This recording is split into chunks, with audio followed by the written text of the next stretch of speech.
ආයිබෝවන් ඉම්පෝ daily ප්‍රේක්ෂක ඔබ වෙනුවෙන් අපි මේ වීඩියෝවක් අරගෙන එන්නේ ගොඩ දවසකට පස්සේ. හරියටම කියනවා නම් මාසයකට වගේ පස්සේ.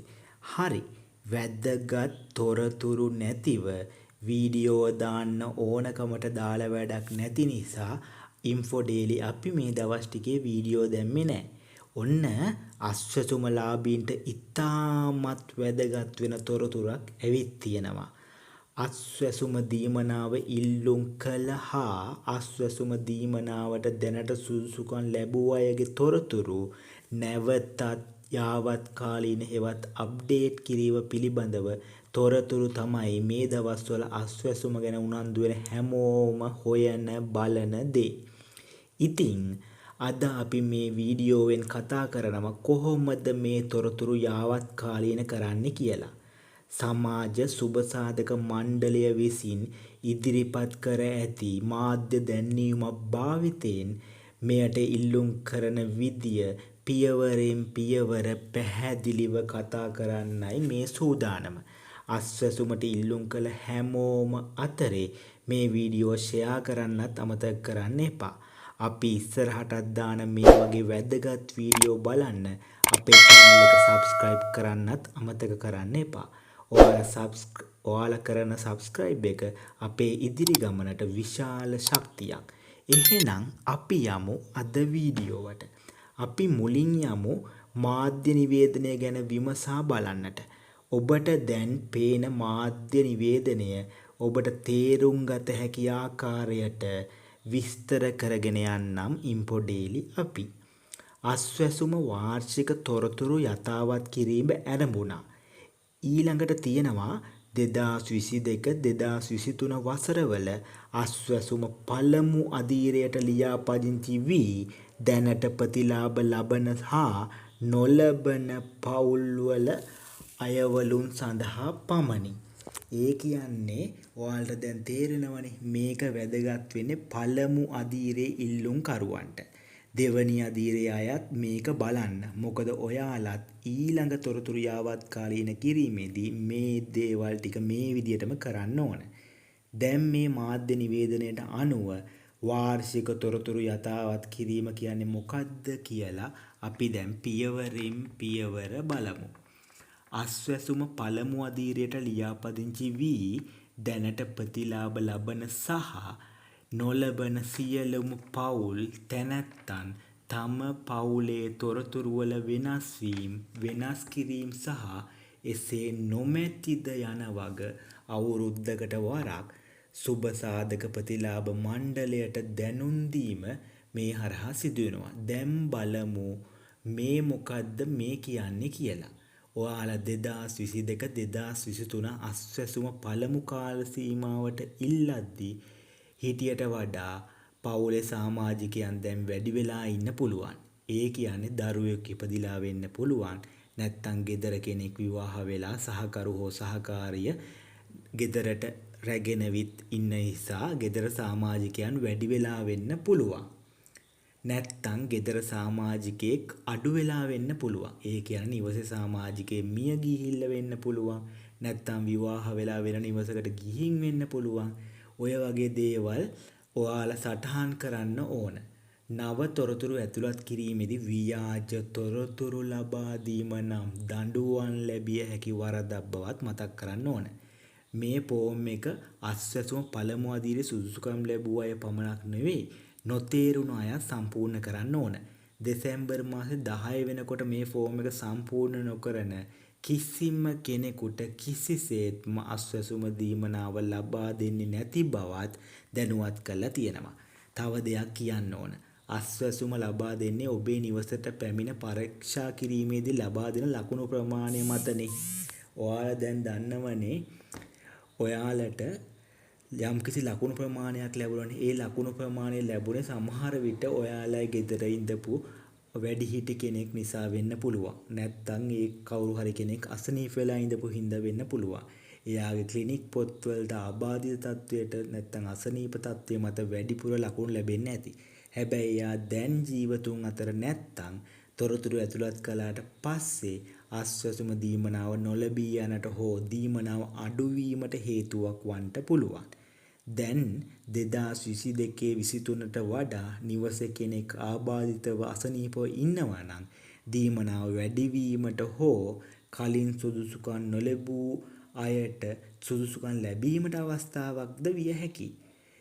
එක දෙයක් නැවතත් කියන්න ඕන. ආස්වාසුම අහිමි වේ යයි සිතා වැරදි තොරතුරු කිසිසේත්ම ලබා දෙන්න එපා. ඔබට දඬුවම් ලැබිය හැකි වරදා වීමට බොහෝ සෙයින් අවස්ථාව තිබෙනවා. ව්‍යාජ තොරතුරු සැපයීම දඬුවම් ලැබිය හැකි වරදක් කියලා සමාජ සුබ සාධක මණ්ඩලය සඳහන් කරලා තියෙනවා. මෙතනට එනකන් කියපු දේවල් වල මොනියම්ම හෝ ගැටලුවක් ආවනම් ඔහොමම කමෙන්ට් එකක් දාන්න වීඩියෝ යටින් අපි හැකි ඉක්මනින් ඔයාලට පිළිතුරක් දෙන්න. දැන් අපි බලමු වාර්ෂිකව ලබා දිය යුතු තොරතුරු ලබා දෙන්නේ කොහොමද කියලා. මේ සඳහා සරල ක්‍රම 3ක් තියෙනවා. මම දැන් මේ ක්‍රම 3 පිළිබඳව සරලවම කතා කරනවා. මුලින්ම මේ සඳහා තියෙන පහසුම ක්‍රමයේ සිට කතා කරමු අපි. පළමු හා පහසුම ක්‍රමය තමයි අන්තර්ජාලයට යන්න පුළුවන් පරිගණකයක් හෝ ස්මාර්ට් දුරකථනයකින් මේ දැන් පේන ලින්ක් එකට යන්න. ලින්ක් එක අපේ වීඩියෝ යට තියෙනවා ඩිස්ක්‍රිප්ෂන් එකේ. ඒකෙන් යන්න. ඒ කියන්නේ ඔයාලට කම්පියුටර් එකක් හරි ෆෝන් එකක් හරි තියෙනවා නම් ඉන්ටර්නෙට් උත් තියෙනවා නම් ඉන්න තැන ඉඳන්ම තොරතුරු ලබා දෙන්න පුළුවන්. බලන්න කොයිතරම්නම් පහසුද.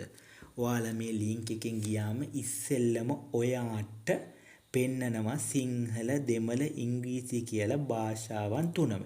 එතනින් ඔයාලට පහසු භාෂාව තෝරගන්න. ඊළඟට එන ස්ක්‍රීන් එකේ තියෙනවා මම ආස්වාසුම ලියාපදිංචි පුරවැසියෙක් කියලා කොටසක් සහ මම ලියාපදිංචි පුරවැසියෙක් නොවේ කියලා. ඒකෙන් ඔයා කලින් ඉල්ලුම් කළ කෙනෙක් නම් දැනට ආස්වාසුම ප්‍රතිලාභය ලැබුවත් නොලැබුවත් ඔයාලා මම ආස්වාසුමට ලියාපදිංචි පුරවැසියෙක් කියන කොටස තියෙනවනේ. අන්න ඒකට ගිහිල්ලා ඔයාලා සමාජ යොමු අංකය කියන එක උඩ ඔයාලගේ QR අංකය හෙවත් සමාජ යොමු අංකය ඇතුළත් කරන්න.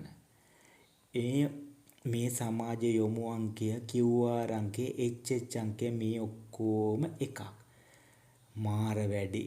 මගේ ගාව ඔය කියන කෝඩ් එක නැහැනේ. අර මුලින් දීපු QR කෝඩ් එකක් දැන් නැහැ.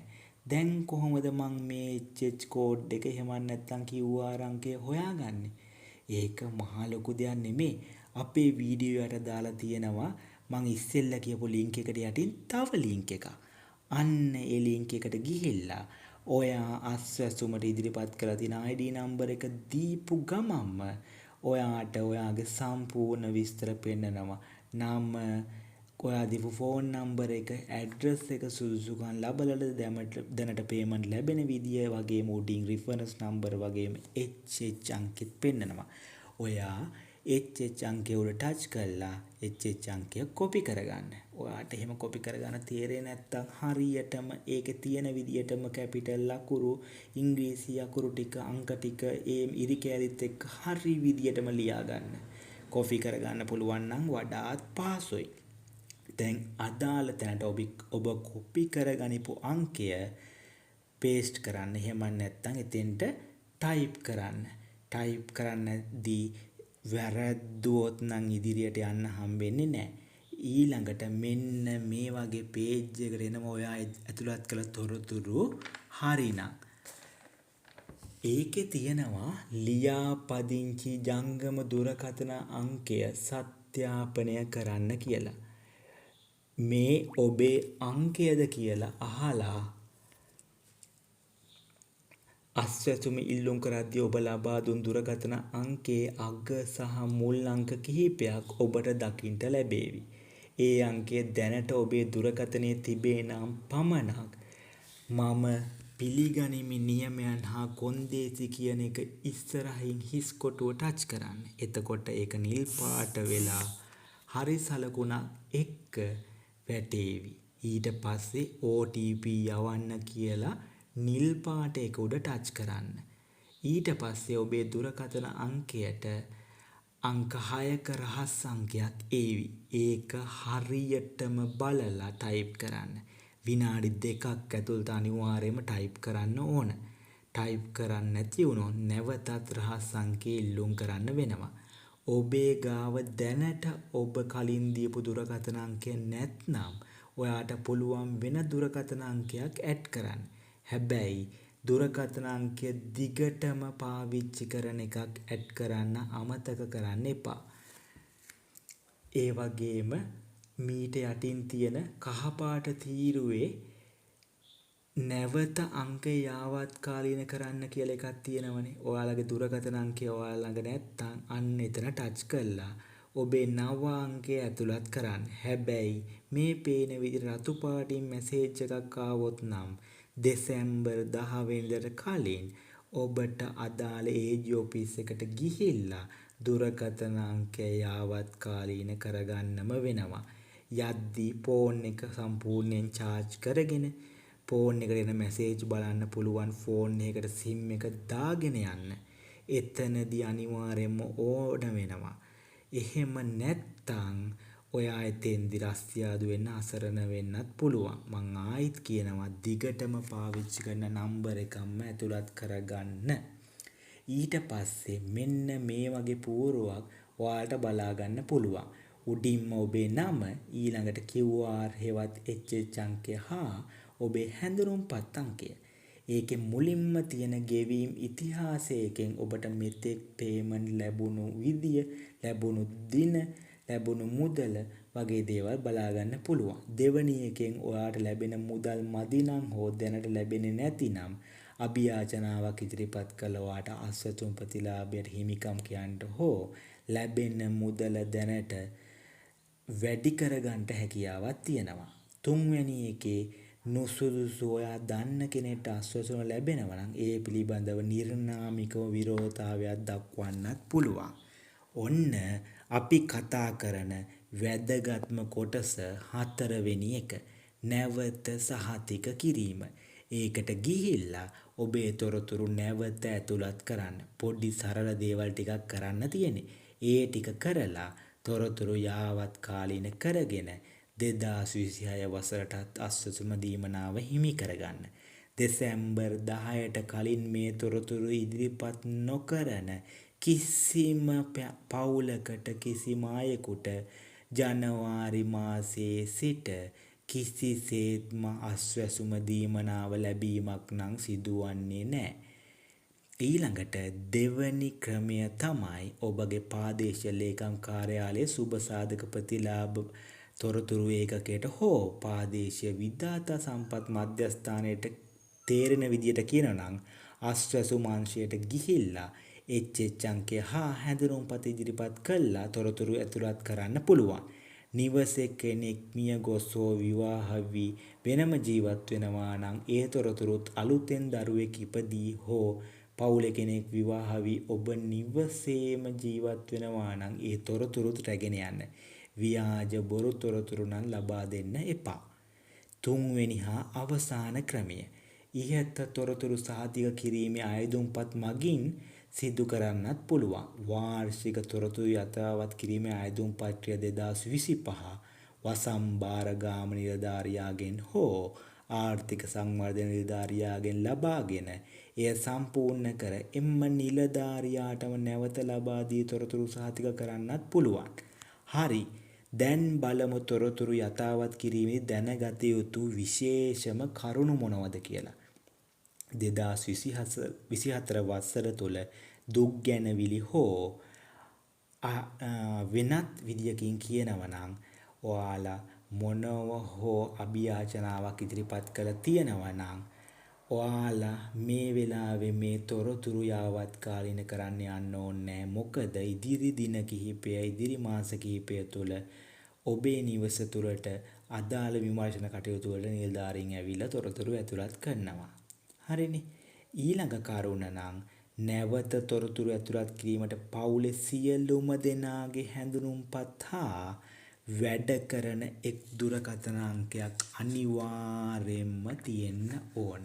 අවසාන වැදගත්ම විශේෂම කරුණ නම් අස්වැසුම පළමු අදියරේ සියලු පවුල් තොරතුරු යථාවත් කිරීමට සහභාගී වීම අනිවාර්ය වන අතර සහභාගී නොවන කිසිදු පවුලකට කිසිම හේතුවකට 2026 ජනවාරි සිට අස්වැසුම දීමනාවල් ලබා දීම සිදු නොකරන බව සමාජ සුබ සාධක ප්‍රතිලාභ මණ්ඩලය සඳහන් කර සිටිනවා. හරි නේද එහෙනම් 2025 දෙසැම්බර් 10ට පෙර මේ ක්‍රම තුනෙන් ඔබට පහසුම ක්‍රමයට තොරතුරු යාවත් කාලීන එහෙම නැත්නම් අප්ඩේට් කරගන්න. ඔබට යම් තැනකදී ගැටලුවක් ආවොත් 1924 අංකයට ගාස්තු වලින් තොරව ඇමතුමක් ලබා දීලා අදාළ තොරතුරු දැනගන්නත් පුළුවන්. නොදන්නා තොරතුරු නොදන්නා පිටස්තර පුද්ගලයන්ට දෙන්න නම් එපා. මම දැක්ක පහුගිය දවසක අස්වැසුම සම්බන්ධව එක්තරා Facebook group එකක ගොඩාක් අය මගේ ID නම්බරේ බලලා දෙන්න කියලා ID නම්බර දාලා තිබුණා.